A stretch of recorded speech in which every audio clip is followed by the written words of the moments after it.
মাঘৰ বিহুত যে ঢেঁকীৰ শব্দ নুশুনিলেই কিবা উৎসৱ লাগে। সৰুতে আইতামাহঁতৰ গাঁৱলৈ যাওঁতে এসপ্তাহমান আগৰ পৰাই শুনো দেখোন গোটেই চুবুৰীটোত দিন ৰাতি নাই বিভিন্ন সময়ত ঢেঁকীৰ মাত, আৰু একেলগে যে ইমান ধুনীয়া লাগে শব্দবোৰ।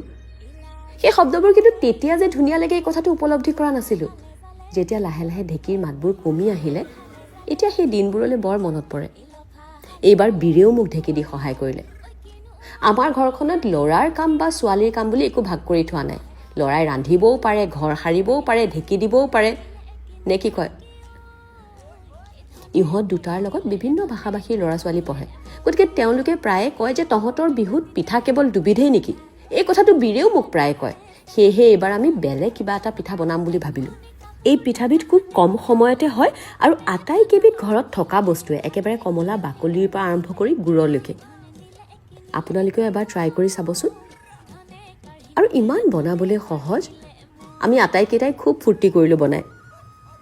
আৰু যিসকল হেল্থ কনচিয়াছ তেওঁলোকেও খাব পাৰিব, কাৰণ আমাৰ পিঠাবোৰ বেছিকৈ ভাপত দিয়া, সেকা তেনেকুৱাই হয়। এইবাৰ এইটো ৰান্ধি দিবচোন, তাৰপিছত চাব আমাৰ ঘৰৰ বাকী কেক বিস্কিটেও ফেৰ মাৰিব নোৱাৰে। পিঠাটো কেনেকৈ কৰিছোঁ দীঘল ভিডিঅ' এটা ইউটিউবতে দি থৈছোঁ, সময় পালে এবাৰ চাবচোন। সকলোলৈকে আগতীয়াকৈ ভোগালীৰ শুভকামনা জনালোঁ।